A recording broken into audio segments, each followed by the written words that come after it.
गरीब माँ और 5 बेटियों का गाजर घर। बाबूजी, रोटी बना दी है, खा लीजिएगा, मैं खेत पर जा रही हूँ। तभी खटिये पर से बूढ़ा रामा खांसते हुए बोला, अरे बहू, ये ले, मेरी शॉल लेती जा, बाहर बड़ी ठंड पड़ रही है। नहीं बाबूजी, इसकी जरूरत आपको ज्यादा है, क्योंकि घर में ओढ़ने को एक भी कंबल नहीं। माँ, आज हम तीनों भी आपके साथ चलेंगे खेत पर बच्चों, तुम्हारे पास स्वेटर भी नहीं, सर्दी लग जाएगी। माँ, जल्दी तो आपको गुलिया दीदी और तानी दीदी को भी लगेगी।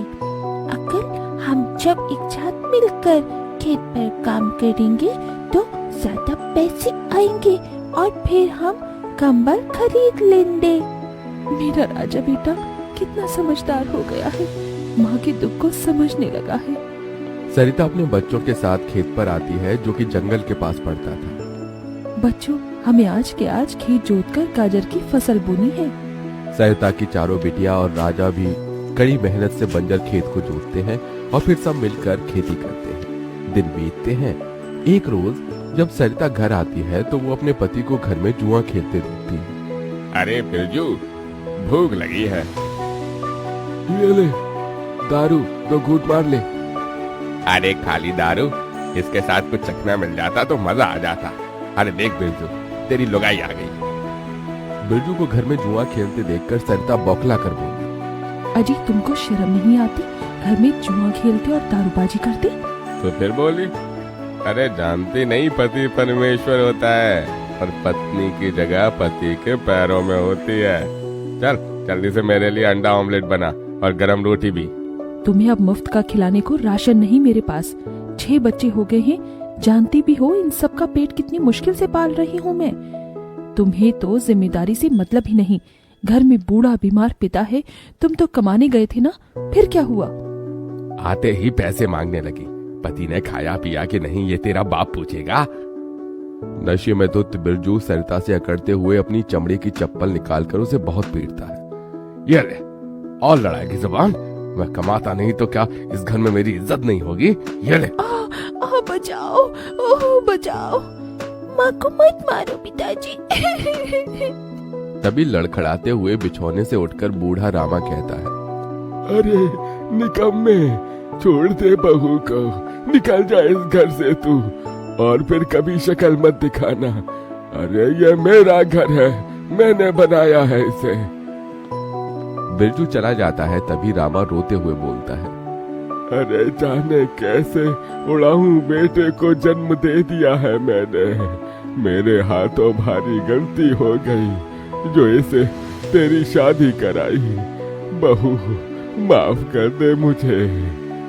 पर उस 5 बेटियों की गरीब माँ का दुख इतना ही नहीं था कि एकदम से जोरदार तूफान उठा और झोपड़ी की छत हवा के झोंके से उखड़ कर गिर गई। हे भगवान, इतना भयंकर तूफान! तानी, गुड़िया, अंजू, तुम तीनों सोनी, राजा और मुनिया को लेके बाहर निकलो, मैं दादाजी को लेकर आती हूँ। उठिए बाबूजी।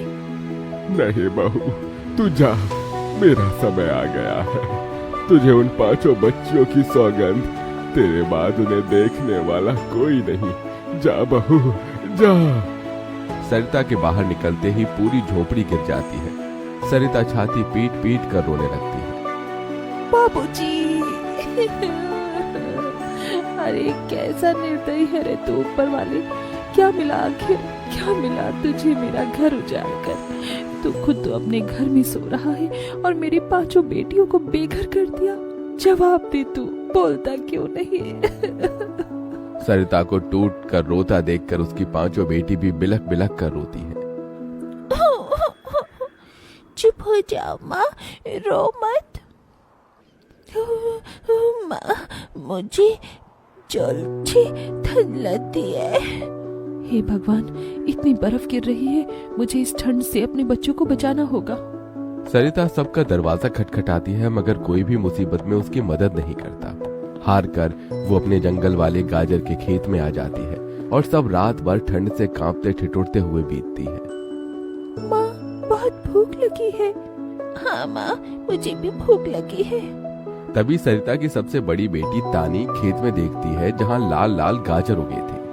देखो माँ, हमारे खेत में तो गाजर तैयार हो गई है। फिर तानी अपने सभी भाई बहनों को गाजर तोड़ कर देती है। ये लो मेरी बहनों, गाजर खा लो। अपनी बेटियों को ठंड में ऐसे देख उस गरीब माँ का मन अपार दुख से भर जाता है।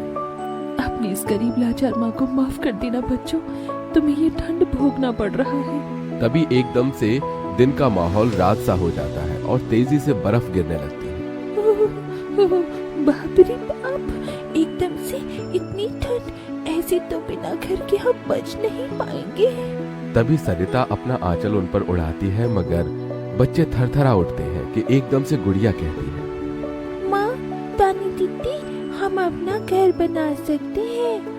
मगर कैसे बिटिया, हमारे पास पैसे भी तो नहीं। माँ देखो, हमारे खेत में कितनी सारी गाजर उगी है, हम इसी से अपना घर तैयार करेंगे, पर हम सबको साथ मिलकर मदद करनी होगी। राजा बेटा, जब तक कि हम गाजर घर तैयार नहीं कर लेते, तुझे अपनी छोटी बहनों का ख्याल रखना होगा। रखेगा ना? हाँ माँ, रखूंगा। सरिता आग जलाकर अपने दोनों सबसे छोटे बच्चों को उसके पास बिठा देती है और खुद अपनी चारों बेटियों के साथ उस भयंकर ठंड में गाजर घर बनाने लगती है। अंजू, सोनी, गुड़िया, तुम दोनों मुझे और तानी दीदी को गाजर तोड़ तोड़ कर दो, हम घर बनाते हैं। ठीक है माँ।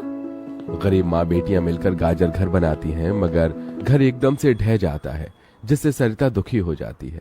कितनी मेहनत से ये गाजर घर बनाया था हमने, मगर सारी मेहनत बेकार चली गई। तभी चारों बेटियां रोते हुए गाकर अपनी माँ को हिम्मत देती है। जिंदगी की यही रीत है, हार के बाद ही जीत है। थोड़ी आंसू है, थोड़ी हंसी, आज गम है तो कल है खुशी। जिंदगी की यही रीत है, हार के बाद ही जीत है। मेरी बच्चियों। रोते हुए सरिता अपनी बेटी को गले से लगा लेती है। वो फिर कोशिश करते हैं, कई बार उनका गाजर घर बिगड़ता है। तभी गुड़िया कहती है, माँ, अगर हम अपना गाजर घर मजबूत बनाने के लिए पहले लकड़ी फट्टे से ढांचा बना लें, तो फिर हमारा गाजर घर नहीं गिरेगा। सब ऐसा ही करते हैं, जिससे उस बार उनका गाजर का घर मजबूत बन जाता है। सरिता अपनी पांचों बेटियों और बेटे के साथ घर के अंदर आती है, तब जाकर उनके शरीर को गर्माहट महसूस होती है। अरे वाह माँ, दीदी, आप सबने कितना सुंदर गाजर घर बनाया है, और ये कितना गर्म भी है। तभी सरिता अपने बेटे बेटियों का मुंह देखती है, सबकी आंखों में भूख थी। मैं जानती हूँ तुम सबको भूख लगी है ना, अपनी माँ को एक दिन दे दो, मैं कल काम ढूंढ लूंगी। ठीक है, आज हम ये गाजर खाकर सो लेंगे। आप भी खा लो ना माँ, आपने 2 दिन से कुछ नहीं खाया। सोनी अपने नन्हे हाथों से अपनी गरीब माँ को गाजर खिलाती है। अगले दिन सरिता ठंड में इधर से उधर काम ढूंढने भटकती रहती है, मगर कोई उसे काम नहीं देता। इधर अब उसके खेत के गाजर भी खत्म हो गए थे, जिससे उसकी बेटियां भूखी थी और उसकी दूधमुही बेटी भूख से रोई जा रही थी। माँ, मुन्ना को भूख लगी है, उसे खाना चाहिए। छोटी बच्ची खाना नहीं खाती राजा, इसे दूध पीना है। हे बसुरी बजैया, एक माँ की ममता की इतनी भी परीक्षा मत लो कि वो अपने बच्चे को दूध भी ना पिला सके। तभी सरिता को द्वार पर एक गाय के रंभाने की आवाज सुनाई दी। माँ, लगता है बाहर गाय आई है। सरिता अपनी बेटियों के साथ बाहर आकर देखती है तो गाय के थन से दूध की धारा बहे जा रही थी। इस गाय के थन में कितना दूध गिर रहा है। सरिता गाय का गर्म दूध अपनी बेटी को पिलाती है। तभी गाय उसके खेत में जाकर गोबर कर देती है, जिससे एकदम से जादू होता है और खेत लाल चमकदार गाजर से भर जाता है। माँ, ये तो कोई जादुई गाय लगती है। देखो, हमारे खेत में कितनी गाजर उगाए। हाँ गुड़िया, मैं जादुई गाय हूँ, मुझे वरदान प्राप्त है। जिस भी बंजर खेत में मैं गोबर करूँगी, वो फसल से भर जाएगी। मैं इससे पहले भी तुम्हारे खेत में आई थी। इसका मतलब गौ माता, आपकी वजह से उस वक्त भी मुझ गरीब के बंजर खेत में गाजर उगी थी। आपका कोटि कोटि धन्यवाद गौ माता। माँ तुम काम ढूंढ रही थी ना, अब मैं ढूंढना। तुम तो कितना अच्छा गाजर का हलवा बनाती हो और गाय के दूध से खोया, घी, दूध सब बनता है। तुम हलवा बनाकर बेचो। सरिता उस गाय के दूध से घी, खोया तैयार कर लेती है और गाजर का हलवा बनाकर बेचने लगती है, जो कि लोगों को खाने में स्वादिष्ट लगता है। उसकी अच्छी कमाई होती है, जिससे उसकी आर्थिक स्थिति ठीक हो जाती है और वो गाय उसके गाजर घर के बाहर बंधी खेत के गाजर और घर दोनों की पहरेदारी दिया करती है।